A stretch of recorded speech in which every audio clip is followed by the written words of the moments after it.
everybody.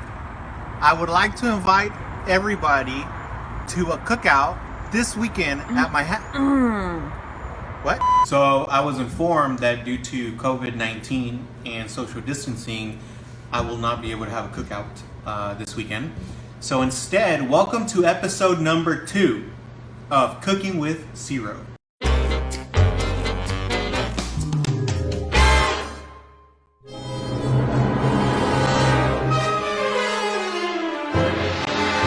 In today's episode, we're going to be doing skewers. It's going to be skewers with veggies. We're going to have some beef.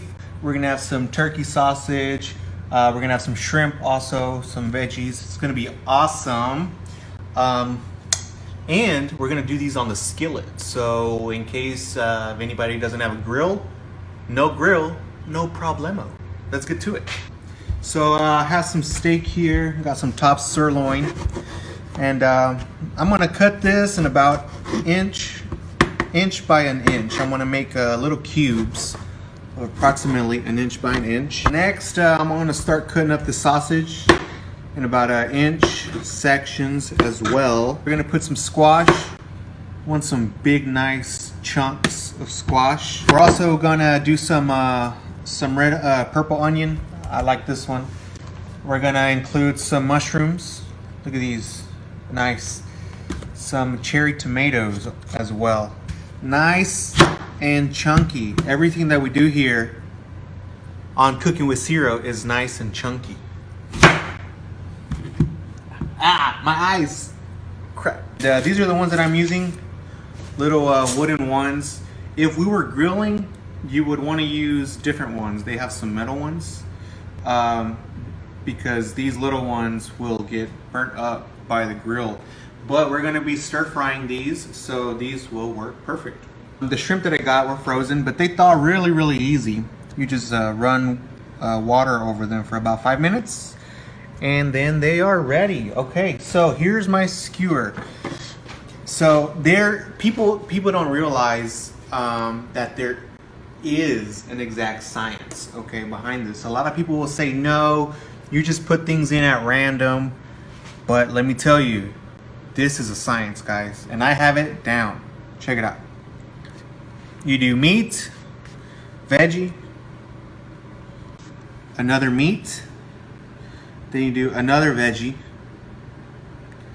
and then you top it off with meat. Look at that, beautiful.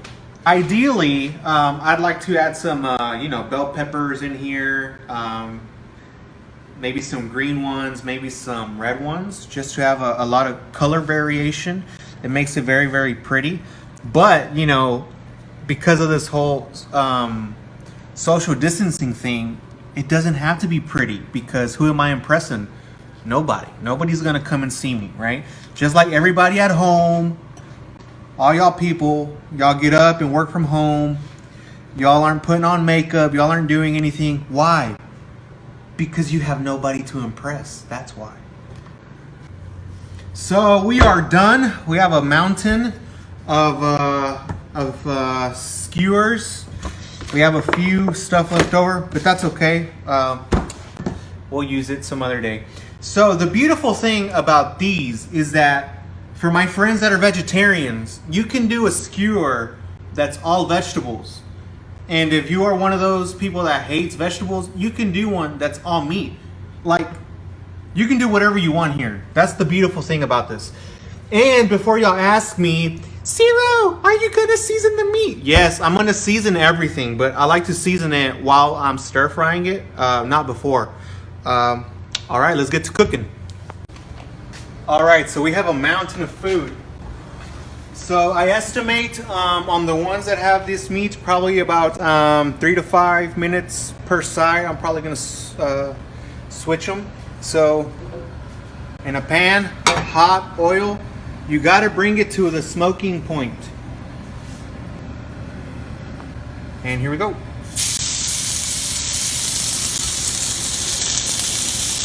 So at this point, it's been about 2 minutes. Look at that, cooking pretty good.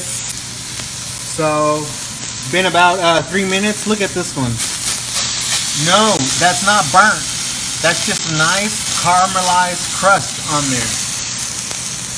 And here's where I put my seasoning. It's just gonna be a pure lemon pepper. That's all we're gonna use, lemon pepper on this, nothing else. All right, so this is the product of the first batch. Look at that, beautiful, y'all. And guacamole, right? Everybody loves guacamole. So I'm gonna make some real quick. Oh my God, you guys, it smells delicious. Look at that. It's not even cut, but it's gonna taste delicious. So you can put whatever you want in your guacamole. I like mine just with some tomato, some onion, salt, pepper, lemon, and of course, that green gold, also known as avocado. And again, a lot of these ingredients are optional, so if you don't like this, skip it. Cooking is all about personality, being creative. Who are you really? You know, are you a onion kind of person? Oh, and I didn't mention this, but cilantro. Big fan of cilantro. It gives the guacamole like a very fresh taste.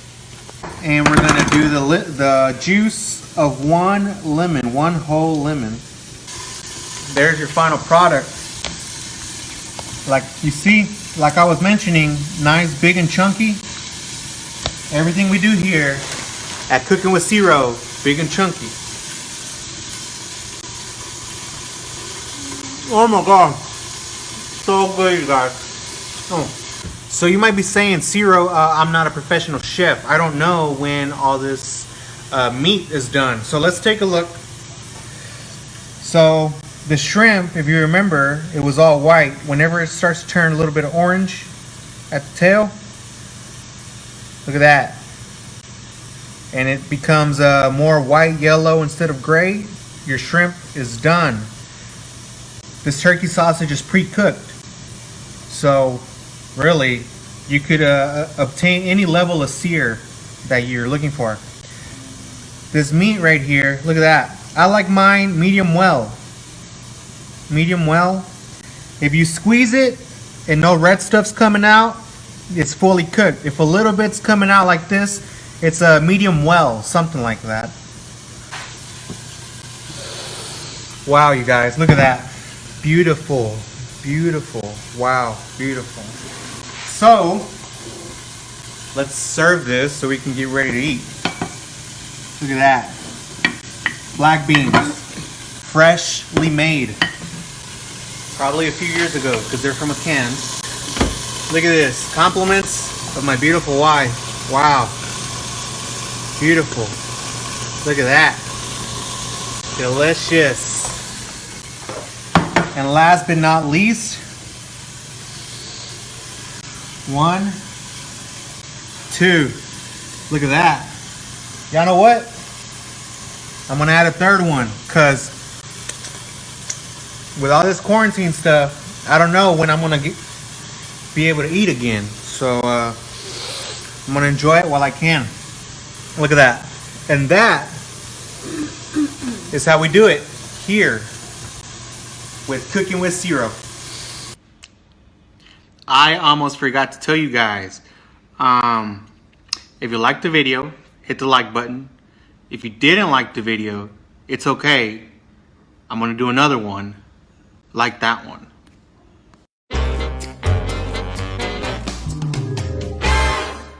So my plan for today was to wake up, get some lawn work in, and all that good stuff. However, it's raining.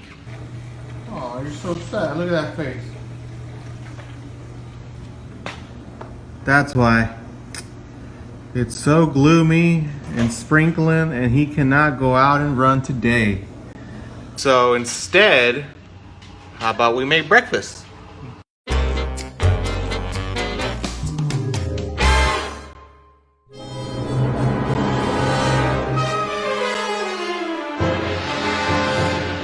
All obviously our eggs, obviously salt, pepper, tortillas, have some tomato and onion, some beans, avocado. I am missing the queso fresco. So you got yourself a pan, some oil in there. Let that come to the smoking point. So about at this point, I'm going to lower the heat, probably put it right around medium, and we're going to go. First egg in. Beautiful. I'm going to do 2 eggs for me.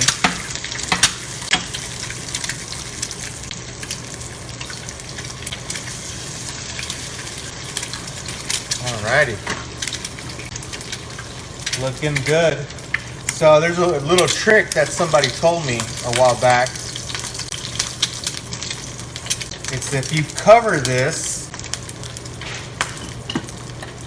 it'll help the heat to cook the egg internally, so you don't have to use as much oil as when you traditionally fry an egg.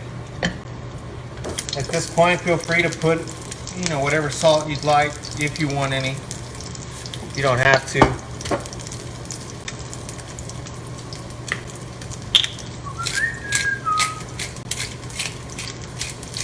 Nice. You do this to help the yolk and the white stuff to cook a little bit faster. I like my yolk runny. I don't like it fully cooked. So this is good for me right there. And I'm gonna get my beans ready. So we're gonna refry beans, and I'm gonna show you how I refry beans. So refried beans, pretty easy. Oil, hot. So once the onions look like that, they're pretty much done. You can either leave them in here or take them out. They've essentially, you know, let go of all the flavor. So at this point, beans in. After the beans are hot, you just pretty much, well, it's hard to do this with one hand, you guys. You squish them all. Now, you do this until you achieve the desired texture. This is pretty much the texture that I'm looking for right here in my refried beans. Some people like it a little bit more smooth. That's fine. You can just keep hacking away. Some people like to use a blender, which is okay, I guess, if you're lazy. Also, very essential, salsa. Yes. I'll have a video later on how I made this, but for now, I'm just gonna wait to bring it to boiling. I have 2 eggs, so I'm gonna use 2 tortillas. I guess you could use more. So now that everything's ready, we just assemble it. My assembly, 2 tortillas, pretty straightforward. My eggs, beautiful eggs. Now some people like to dip the tortillas in the salsa, or they like to, you know, dip the eggs in the salsa beforehand. I don't. If you do, go ahead. There you go. Salsa's nice and hot. I like to cover my eggs with salsa. Look at that. Delicious to me. Beans. Look at that. Freshly refried beans. Now, you might be wondering, doesn't this look a little empty? Yes, it does. Check it out. Look at what we're gonna put here. Avocado. Look at that.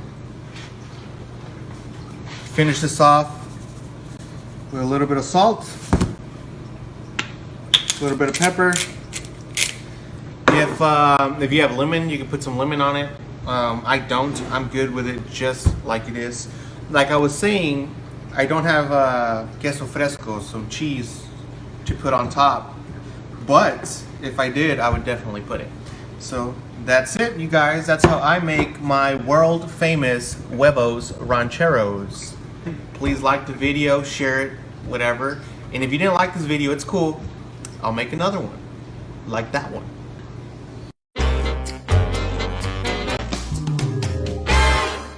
Hey everybody, welcome again to another episode of Cooking with Ciro. So this coronavirus, it's serious, right? And I've been locked in my house for a long time now, and I want some ice cream. I want something good. However, I don't want to go to the store because it's crazy out there. So I'm going to show y'all how to make homemade ice cream.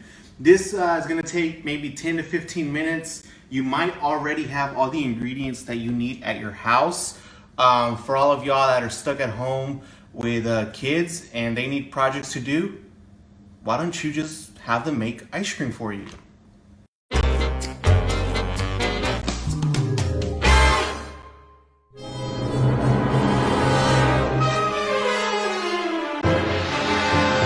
So things that you'll need milk. It doesn't have to be dairy, as you can see. I'm using almond milk, but you can also use regular milk. I've done this with soy milk, almond milk, and regular dairy milk. Whole milk works best, but you could also use 2%. I wouldn't recommend using 1 or skim milk. You're also going to need some type of sweetener. I have real honey from bees, powdered sugar. You can use regular sugar. You can use agave. You can use syrup if you want. Some kind of flavor if you want to add flavor, unless you like bland ice cream. If you do, then don't add any flavor. I have some vanilla extract. I'm gonna use some salt as well. You're gonna need ice. You're gonna need small sandwich bags and a bigger, gallon size bag, and measuring utensils, right? It's gonna be pretty easy. Let's get to it. So I'm not gonna do a lot of ice cream. I'm just gonna do, a little bit. It's just for me. So I'm going to do only a half a cup of milk. For every half a cup that I use, I like to add a 1/4 teaspoon. Oops. So if you're doing a full cup of ice cream, it's a half teaspoon, right? Okay. Flavor done. 1 full tablespoon of sweetener. And honestly, you guys, this is about being creative. It takes maybe 10 minutes to make this stuff. So, use your base ingredients, and if you don't like it, tweak the recipe and redo it. I'm gonna put it in the small bag. This bag has a little bit of ice in it. More ice going in. And here's where we use our salt. If you have rock salt works best. I don't. Here comes the real trick. Shake it. So I'm gonna shake for about 2 minutes, and then we'll see the consistency of it. So it got a little cold. It gets really cold. So here we go. And you'll notice as you're shaking, you will feel the little bag of ice cream start to get hard, and it'll feel like a solid mass. Am I jiggling? Am I jiggling when I shake? No. Let's check this out. Let's check out the progress. Might want to zoom in. Look at that. 2 minutes. I'm going to shake it maybe another minute, another 2 minutes. Oh wow, I could feel it. I could feel that it's stiffened. Alright, that was a total of 4 minutes of shaking. Let's take a look at how this looks.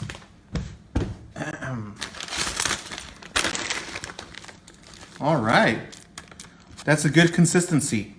Alright. Now, will it look exactly like store-bought ice cream? No, obviously it's homemade, right? This ice cream right here has probably it's the consistency of in between frozen yogurt. It's probably in between frozen yogurt and ice cream. But this is because of the type of ingredients that I'm using. If you use a dairy product, remember, I'm using almond milk, but if you use a dairy product and a liquid sweetener, you'll have more of the actual ice cream texture, right? But hey, in a pinch, if you want to avoid that virus and not have to go to the store, this is good stuff. Let's see how it tastes. Oh yeah. It took me like 7 minutes to get all the ingredients together and make this. For a quick fix of ice cream, if you don't want to go out there to the store, you know, to the meat market jungle right now, this is a good fix. Alrighty, so that was it. I've had a lot of positive feedback regarding these Cooking with Ciro episodes. So I'm gonna have a Facebook page coming up pretty soon, probably a YouTube channel. And I'm gonna start making more of these, probably 2 videos a week, maybe 2 to 3 videos a week, right? I like to cook, you know. If you guys have any ideas for any recipes that y'all want me to do, y'all send them to me via Messenger or just comment. Please like and share this video. Give it a thumbs up if you liked it, and if you don't like it, it's okay. I'll make another video going like that one.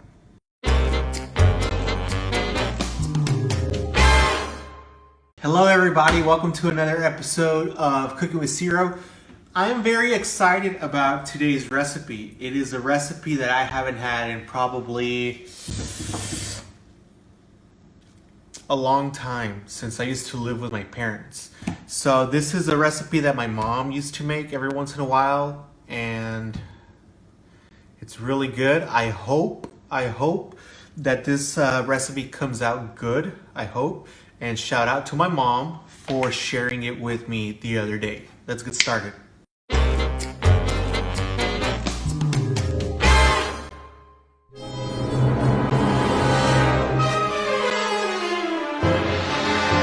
We're gonna need a few ingredients, very simple. We're gonna need white vinegar, salt, garlic, pepper. I forgot, we also need pepper.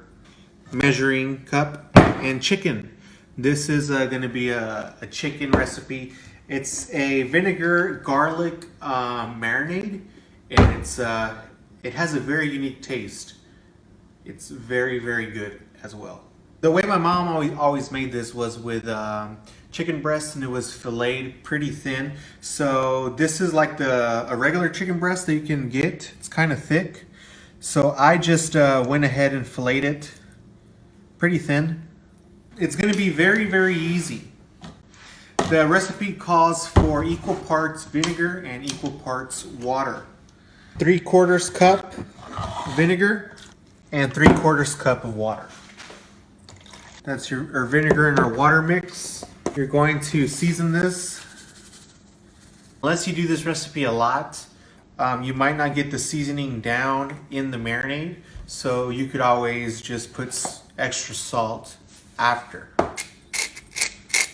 So I asked my mother, how much garlic do I put? And she said, I don't know, I just put whatever feels right. So I think this feels right. I'm gonna put 5 cloves of garlic for the amount of chicken that I'm doing. I would say we're doing about three big pieces of boneless chicken breast. So yeah. So I guess that would be about 1.5 cloves per chicken breast. Again, cooking, it's about being creative and just, you know, seeing what tastes right, seeing what feels right. And I'm gonna cut up all of the pieces of garlic. They don't have to be extremely fine or anything like that. These are just so that it could release more of its flavor in the marinade. I saw that in a video once. Always wanted to try it. That goes in. That essentially is our marinade. So chicken breasts going in. Yeah, that's good. So chicken's in there. I want to cover this up and I'm going to put it in the fridge. So my mom said that whenever she made this for us, you know, back in the day, she would prepare this in the morning and by evening she would cook it. So that's what, like a 12-hour marinade. I'm actually gonna leave this overnight and I'll cook this tomorrow. So we'll see how it comes out tomorrow. See y'all then.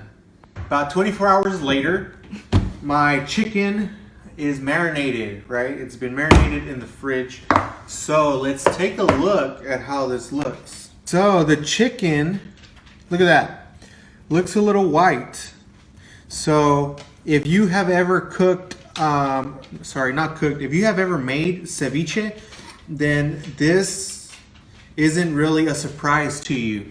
So there's two types of cooking. We have, you know, the regular cooking with heat and stuff like that. But we also have chemical cooking, right? So ceviche is made with lemon, and the lemon will cook fish, right? And vinegar, because of its acidity, it also has that type of effect on your chicken, especially when left marinated for so long. It's gonna start to chemically cook it on the outside. However, this is raw. You can't eat it like this. You will probably get food poisoning, maybe salmonella, maybe the corona. Cooking, hot pan. We're pretty much gonna like a pan sear it. Hot pan, oil. We're gonna bring the oil to its smoking point like always. So the oil's ready. And we're gonna go in. Right now we are at about, let's see, 2 minutes, 3 minutes. Any type of meat, but chicken in particular, it will release a lot of water and a lot of juice. That's fine, right? It'll evaporate off, it'll get seared on one side, and then I flip it one time. I flip it one time and let it get seared on the other side. I don't like to flip my meat back and forth. That is what ends up drying meat. So one time flip should be enough if you do it right. At this point, all the water has evaporated already. So here's where the searing process is going to begin. I'm going to go ahead and add a little bit of oil so we can get a really good sear. So now I estimate about 2 to 3 minutes, maybe 4 minutes per side, and then it'll be done. Beautiful. About 2 more minutes, and then this chicken will be done. This chicken's coming out.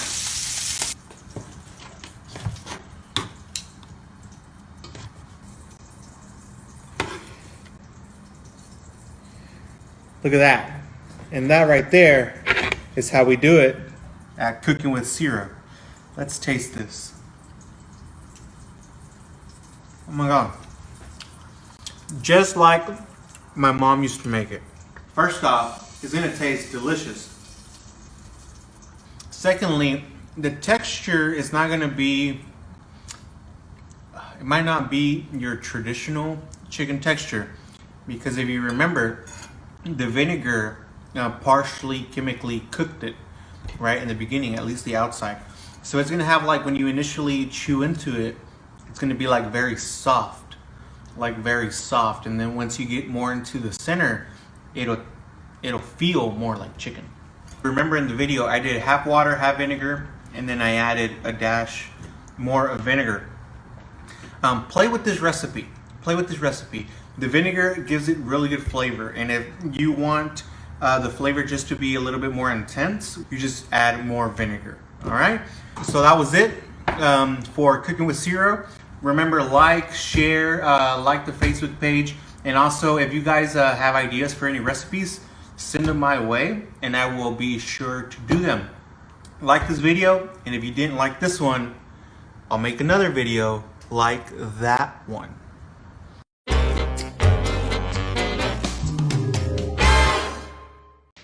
On today's episode of Cooking with Ciro, random stuff, something random. So, I haven't gone grocery shopping. So, we are going to make a dish today of random stuff that I find in the fridge. And I guarantee you, it's gonna taste delicious. Today's video, it's all about being creative, right? Taking whatever you have at your disposal and making a meal, a home-cooked meal that tastes delicious. We're gonna be creative today, and we're gonna do some cooking.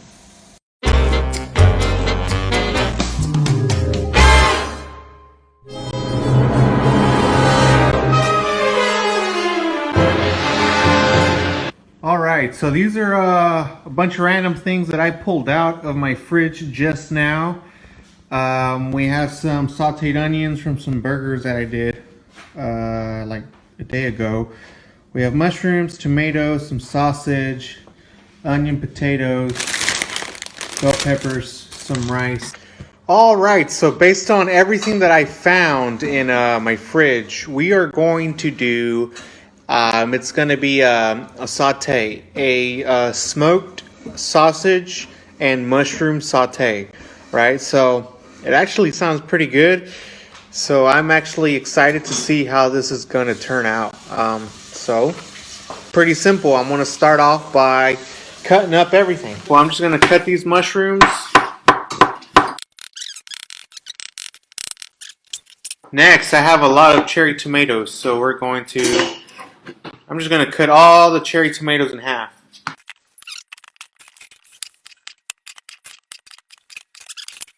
Next, I'm going to cut the piece of sausage, smoked sausage that I had.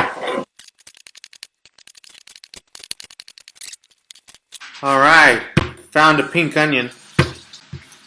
Or a purple onion, sorry. One bell pepper. That is the final product. It looks like something you would probably get at a Genghis grill. Have your protein in there and all your veggies on top. So let's get to sauteing this. So it's going to be pretty easy.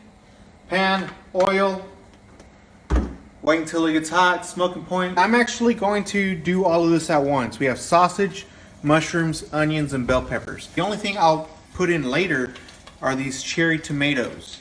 If I put these in now, along with everything else, these are going to end up pretty much disintegrating throughout the cooking process, and I don't want that. I'm going to lower it a little bit, and everything goes in.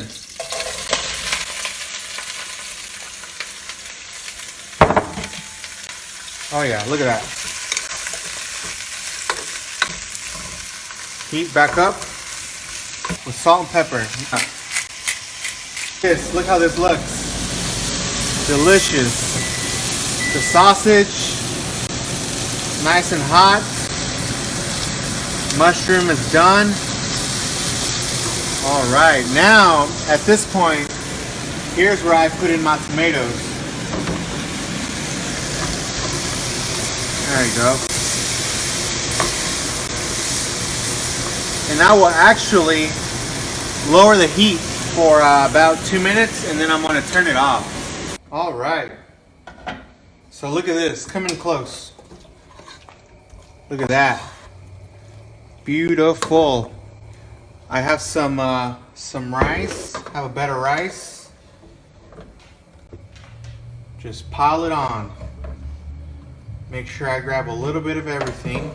I remembered we had some avocado, so I got one avocado, smashed it up, put some lime juice in it, and some salt, and I'm gonna actually make me some avocado tacos to go with the main dish. One avocado taco, 2 avocado tacos. You cannot tell me this doesn't look good. And just to think, about 30 minutes ago, I didn't know what I was gonna cook. I didn't really know exactly what I had in the fridge. But this is just goes to show you what a little bit of creativity can accomplish. Look at that. Let's give it a taste. Let's see, I want to get a sausage. I want to get some mushroom.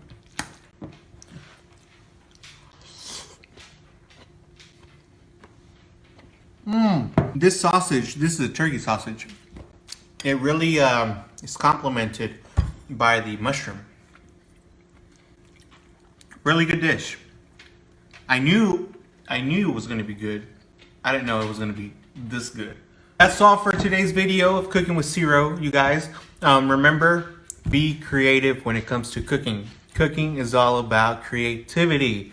All right, like this video, share this video. If you don't like this one, it's okay. I'm gonna make another one like that one.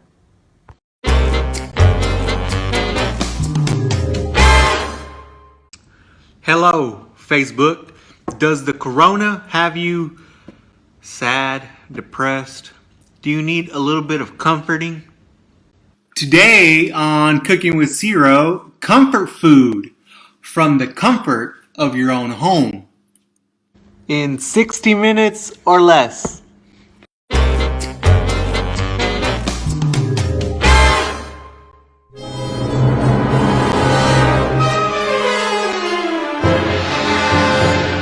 We're making a ground meat and potato casserole. So let's start off with the ingredients. So we're gonna need potatoes, right? Got some potatoes. You need some type of ground meat. I'm using turkey. However, if you use beef, it's more delicious. All right, what else? We have cheese, obviously. We need milk. We need onion. And really, you can be very creative. You can put any type of veggies that you want. You can mix in any veggies with your ground meat. I'm going to just put in some squash. I'm going to also use garlic salt. You can use salt, pepper, garlic, however you want to season your meat. I'm just going to use garlic salt. And a baking tray. I'm only doing a small portion. You also need butter. I'm doing about half a pound of ground meat. So, you know, if you're doing 1 full pound, just double the ingredients. 2 pounds, multiply the ingredients by 4. This dish consists of a few things. Potatoes, right? We're gonna slice up potatoes and in slices. It's going to have like a meat filling. It's going to be topped again with potatoes. We're going to put a cheese and milk sauce in it. And then we're going to cover it again with cheese on top. We're going to do our filling first. The only ingredients that I'm putting in my ground beef is onion. I'm going to put in some squash. Or is this zucchini? And pretty much seasoning, the garlic salt seasoning.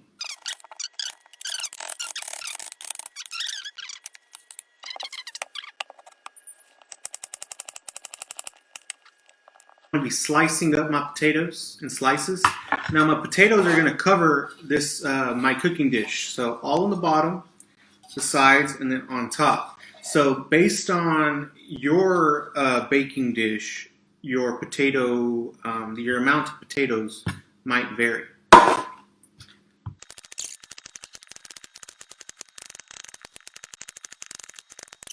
So I ended up cutting about 3 small potatoes for my small dish. We're gonna get ready to do our filling. Get a pan, some oil in it, let it get hot. Need more oil. Alrighty, oil's hot. Cool. Onions going in. So is my squash. I'm gonna go ahead and do my sauce also while I have my filling cooking. I'm gonna do 3/4 cup of milk, 2 tablespoons of butter, and some seasoning. Once all that mixes very well, I'm gonna put about a cup of cheddar cheese in it, possibly. So, small saucepan, on the stove. It's gonna get hot. 3 cups of milk. Sorry, 3/4 cups milk going in. 2 tablespoons of butter. And we have my seasoning. Alrighty, so this is ready for the meat. Alrighty. Meat goes in.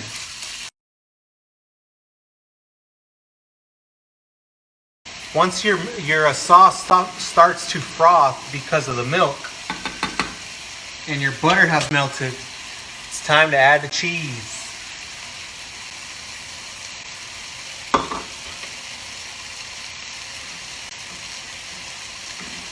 Really, you can go ahead and turn it off at this point.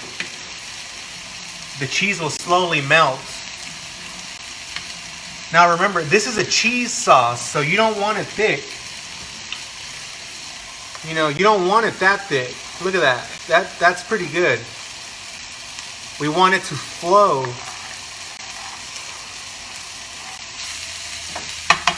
And my filling is done. I don't know if you noticed, but it didn't release a lot of liquid. That's because this is turkey.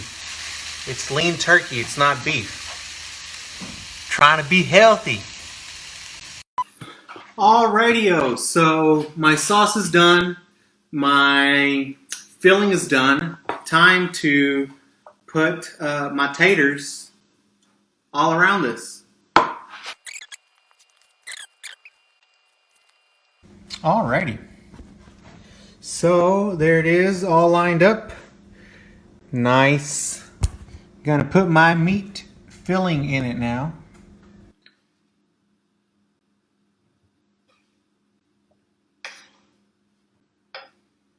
Alright, I'm just gonna cover it up with my remaining potatoes. So that's how it's looking. Time for the cheese sauce. Oh yeah.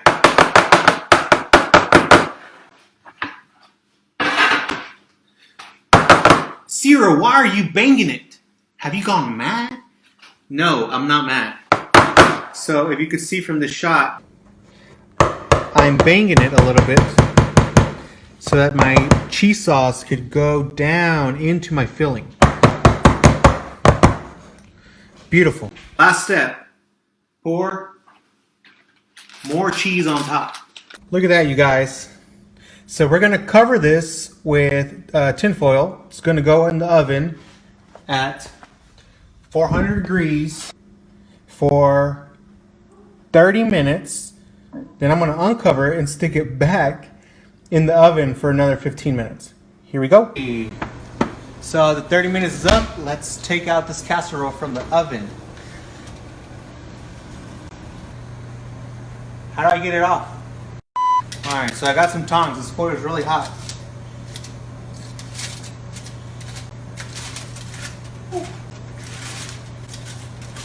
Oh wow. Come in close. Take a look at that. Alrighty.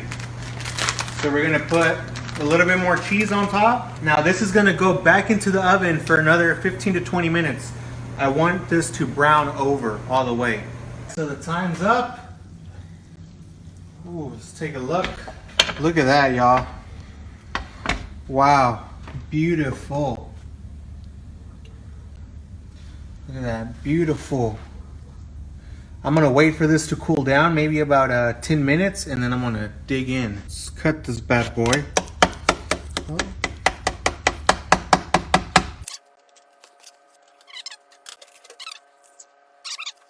Look at that. That's just a little leftover grease, but not too runny. Not too runny. It came out pretty good. Look at that. And let's give this a little taste.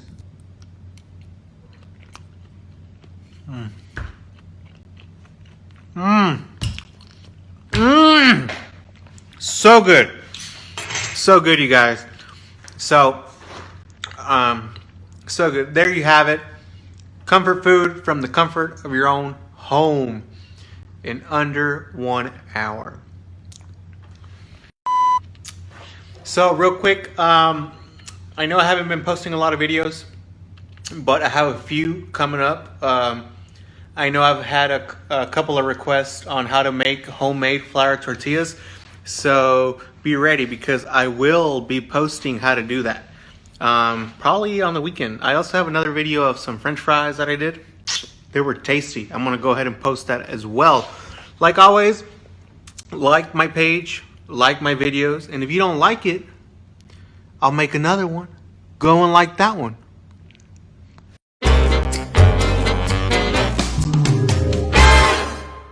Hello Facebook, how are we doing today? Today is Sunday, Easter Sunday. Happy Easter to you guys.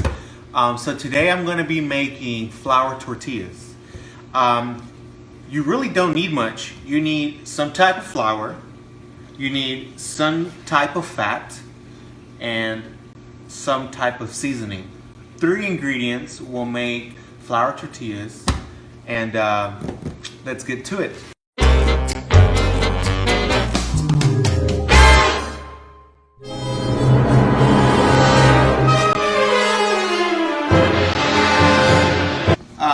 I'm going to be using white flour, all-purpose flour, but if you want to be a little bit more healthy and you want to use whole wheat flour, you can do that.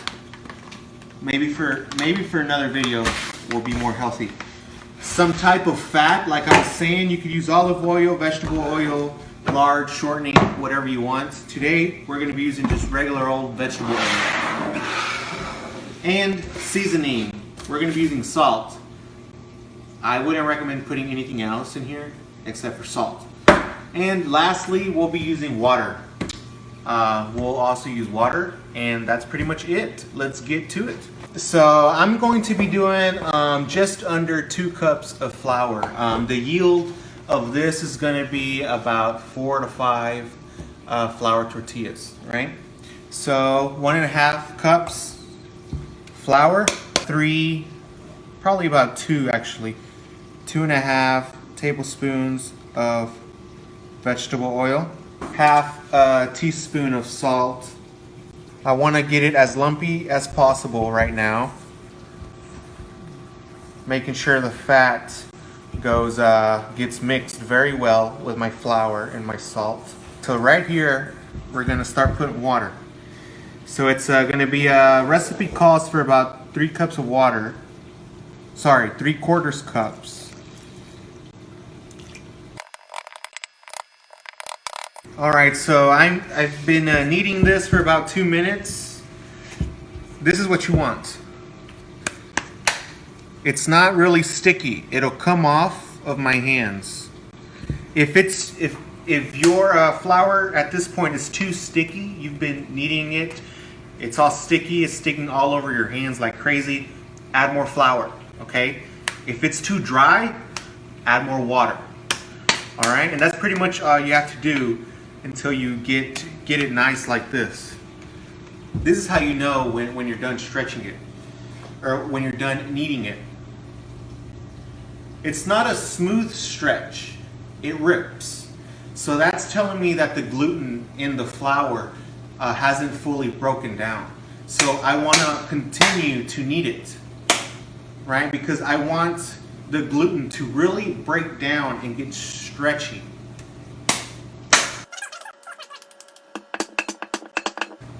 If you guys have anger problems, I recommend doing this. Because, you know, whenever you're kneading flour, you gotta beat it. Take your anger out on your flour.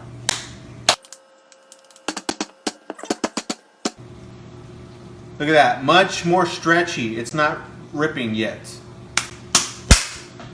This is a good time to taste it.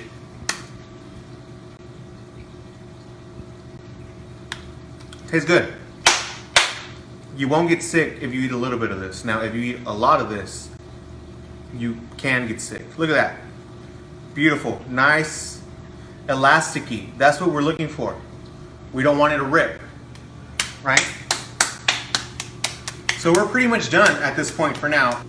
I'm going to cover it and let it rest for about 10 minutes. If you saw, yeast wasn't part of the ingredients. The only reason we rest this, right, and this is why we also rest it for such a short amount of time, is to allow the gluten fibers to kind of relax a little bit further, okay? That's really the only reason. You technically don't have to do it, but if you want to eat a smoother roll, you're going to want to rest it for about 10 minutes. So the 10 minutes has been up. Look at that. So you can just see that it's more relaxed, a little bit more rested. So you're gonna need space for the following stage. My counter has been wiped down. So you're gonna wanna start halving it. I know a lot of y'all might think that I'm a professional cooker, chef-er, all that. However, I'm not a professional. So if I'm not good at one thing, it's what I'm about to show you guys, okay? For the life of me, I cannot roll out nice, beautiful, perfect circles, okay? So I'm gonna use one of these tortillas, tortilla presses, and then try to roll some of it out. The goal here is to get these as thin as possible, right? We don't want to have thick, clunky tortillas. Alrighty, and it might not be a perfect circle, but it'll make a perfect taco. I'm going to be rolling and putting them on my hot skillet, my hot flat skillet, one at a time. So I'll roll one, put it, roll another one, put another one, right? That's how I'm going to do it. You want it to be about medium heat.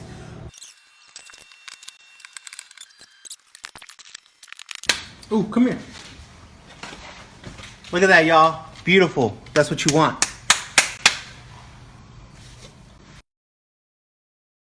Look at that, y'all. Beautiful. Ready to turn.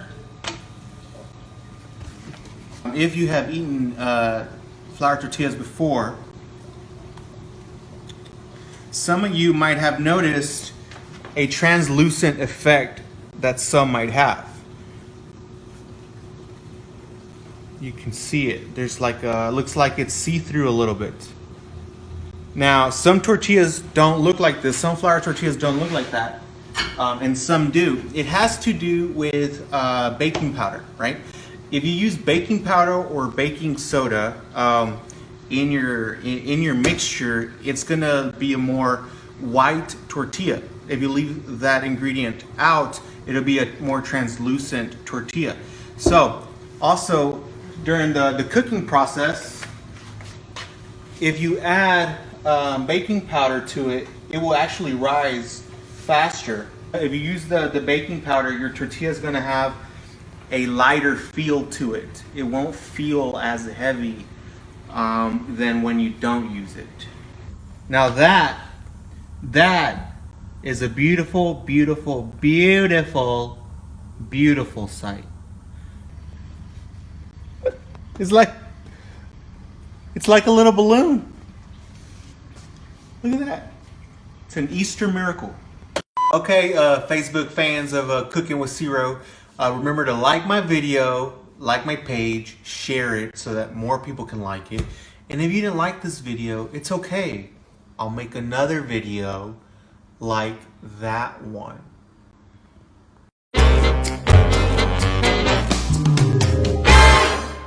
Hello Facebook, hello fans of Cooking with Ciro. So I am back in the kitchen. If you have followed my page, you'll see that I was banned from the kitchen. I was banned for a couple of days because I had a little accident. So my wife said, you can't cook no more.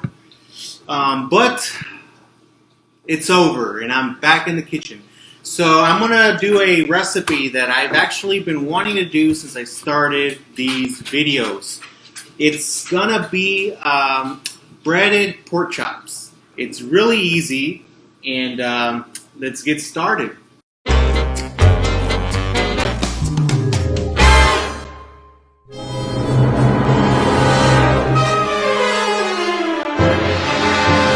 So you'll need a couple of ingredients: pork chops, also some onion, garlic, milk, eggs, and flour. So you also need some salt.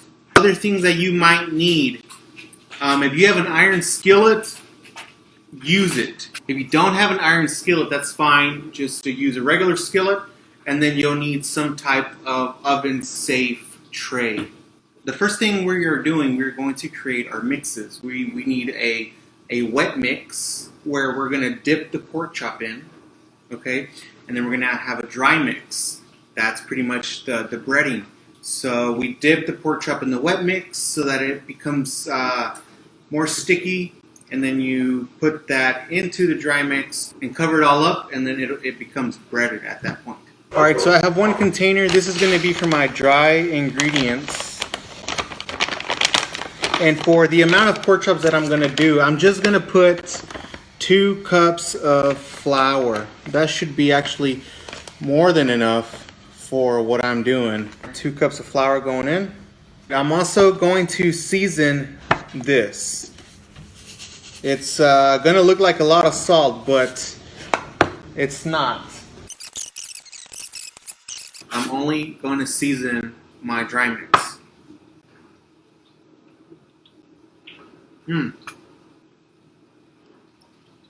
Yeah, I just tasted it. It's good on salt. So my dry mix is done. Alright, so I'm just using 2 eggs. Oopsies. 1 egg. It's alright, y'all. I'm not a professional yet. Alright, and there goes 1 cup of milk going in. And we're gonna stir this up real good. Alright, so here we go. We have our wet ingredients, we have our dry ingredients. And of course we have our pork chops. We're gonna do what's called the wet and dry technique. So that means that one hand touches wet ingredients, while your other hand only touches dry ingredients. Alrighty, there you go. Our breading process is now complete. Alright, so now we're going to start cooking. What we're going to do is we're going to just pan sear the pork chops lightly, and then we're going to stick them in the oven and just let them cook all the way in there, right?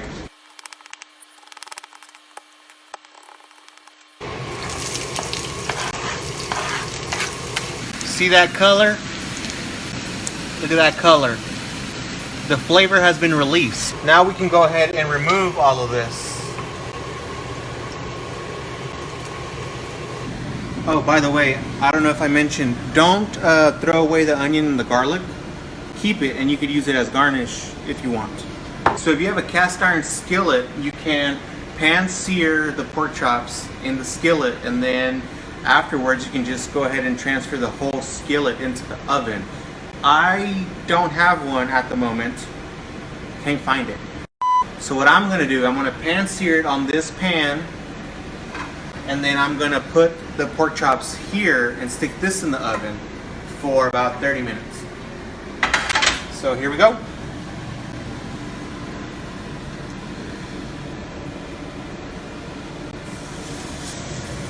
I'm going to leave it about 2 minutes per side, and then I'll be transferring them over to the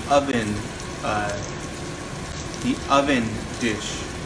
At this time, I'm preheating the oven to 450 degrees. My 2 minutes is up, so I'm going to flip. Look at that, you guys. Beautiful. So my 2 minutes are up on this side. I'm going to go ahead and transfer it over. So all 3 are done. Time to put these in the oven. 30 minutes. The way I usually tell if pork is ready, I usually just cut in it, and if it's white meat, it's done. If you don't want to do that, there's also these little handy dandy thermometers, meat thermometers. You stick it in, and it tells you the internal temperature of the meat. For pork, you want to cook it anywhere from 160 to 165 internal temperature. Don't hit the bone when you stick this in. It won't take the temperature correctly if you do. And I happened to find a bag of frozen veggies in my fridge. So what I'm going to do and use as a side, I'm actually going to stir fry them in the oil and leftover batter from the pork chop. Y'all, my dog's hungry. Y'all want to see what he's looking at? This is what he's looking at. Look at that. Oh my goodness. All right, so the time is up. Look at this beautiful thing. Wow. Very thin breaded crust.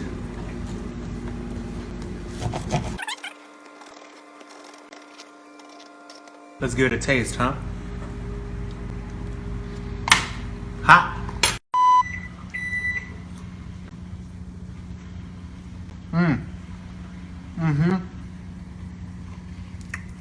Oh yeah.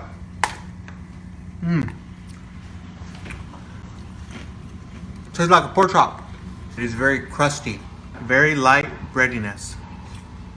Delicious. So the way I'm gonna serve it, bowl, some nice white rice. We're gonna put some veggies.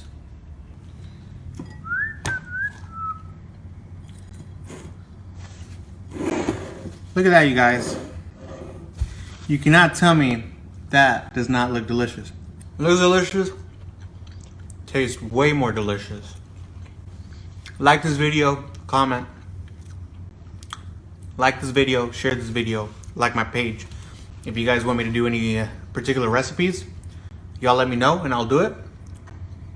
And if you don't like this video, I'll make another one going like that one.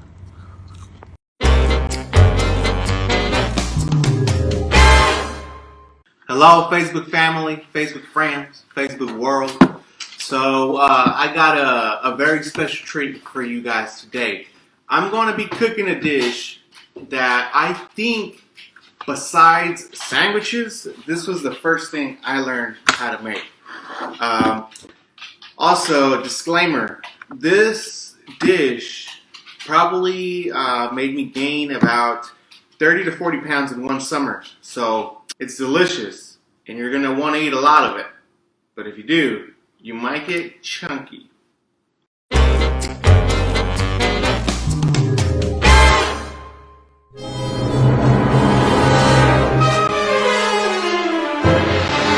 So we're making chilaquiles. Say it with me, chilaquiles.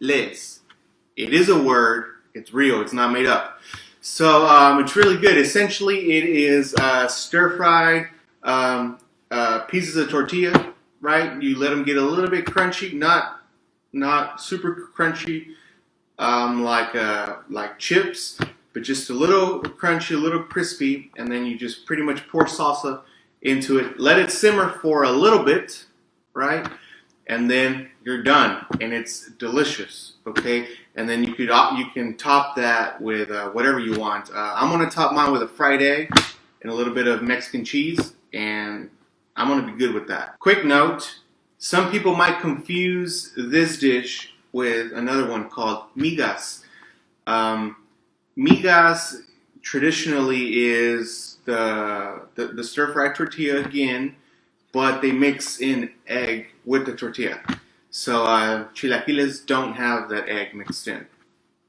The ingredients are pretty simple. We need some tortillas, right? How many? I don't know. How many do you want to eat? We also need some stuff to make salsa. I'm gonna do homemade salsa. So tomatoes, jalapenos, and seasoning. That's all I'm gonna put in it. If you want to get fancy, you can get fancy. And if you want to be lazy, go out and buy some salsa. And my toppings, like I mentioned, I'm going to just be using Mexican cheese, queso fresco, and I might put some avocado slices on the side just to be a little bit healthy, because this is a really unhealthy dish. We're going to get started. So preparing our tortillas. So you can get fancy and cut these up. I'm not. I'm just going to tear them up. Look at that. About this size. Here it is in comparison to meat. Tortilla, meat. Doesn't have to be perfect, doesn't have to be too pretty. It's gonna taste delicious. If you want to be a little fancier and not rip it up, you can always use a knife. It is actually faster and easier this way. I don't know why, but there's something about just getting your hands in there and touching the food that I like. Even though, yes, you can cut it, I like to just tear it up. There's my little pile of tortillas that I'm going to use. So now, it's time to start frying these on the pan. Alright, so the oil is ready, tortillas are in, and pretty much we're just going to let them get all nice and crispy. We'll stir it every few minutes. You can go ahead and season this. I'm only going to season this slightly because I'm also going to season my salsa. And I'm going to add a little bit more oil because the oil that was in there has been dried up. Look at that. Ideally, that's what you want. You hear that? Nice and crispy. For my salsa, I'm going to use 3 tomatoes and just 2 jalapenos. I don't think these are going to be that spicy. I hope they're not going to be that spicy. But if they are, well, that's a risk I am willing to take. If you've never made homemade salsa before, it's really easy. Ingredients in a blender. And then, you guessed it, you're going to blend it. Alrighty. So, for about this much of tomatoes and jalapenos, I'm going to put water up to here. Alright, water. This should make for some type of a runny salsa. I don't want a chunky salsa for this, right? Because I'm stir frying my my tortillas. I want this to be able to run smoothly and penetrate all the nooks and crannies of the tortillas. If it's too chunky, it's just pretty much going to sit on top. How much seasoning? Till it tastes good. Alrighty, nice and blended.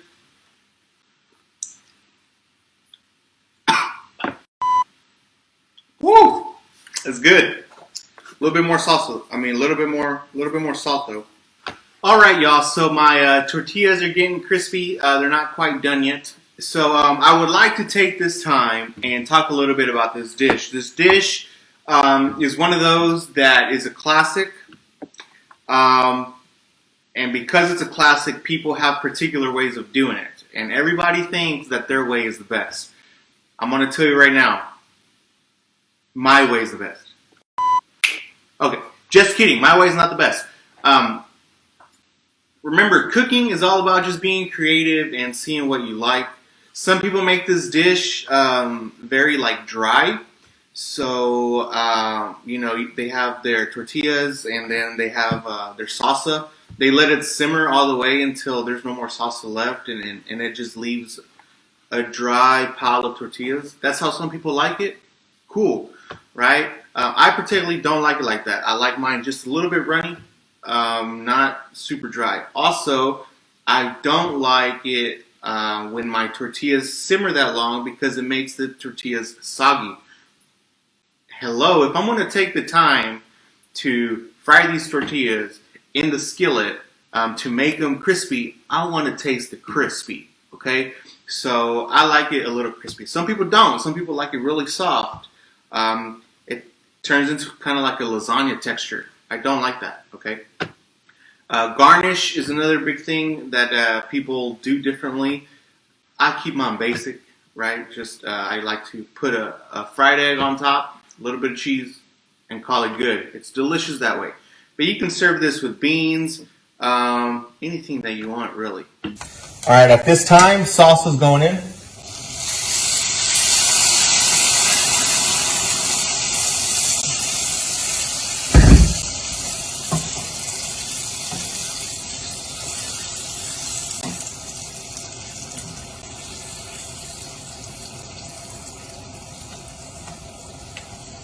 I'm going to let it simmer a little bit. Alrighty.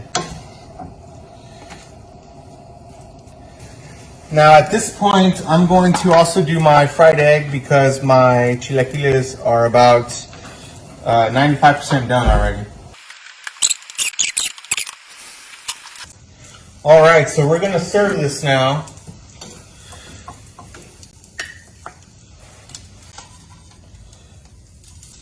Here is how the final product looks. Look at that. If you've never had this before, you don't know what you're missing out on. And if you have had this before, then you know how good of a meal I am about to have. Let's give this a taste, shall we?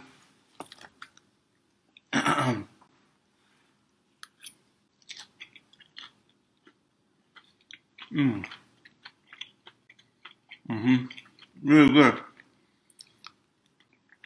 I don't know if you can hear it, but it's crunchy. That's how I like it. It's crunchy and it's moist. It's not dry. Look at that. I got a little bit of egg, a little bit of my chilaquiles, tomato, avocado.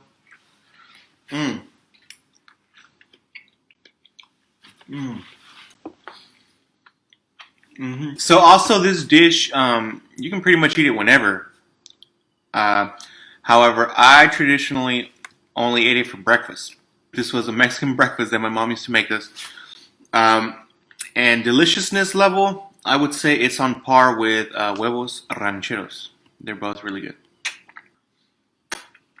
Like my video, share my video. If you don't like this one, I'll make another one going like that one. Oh, I forgot.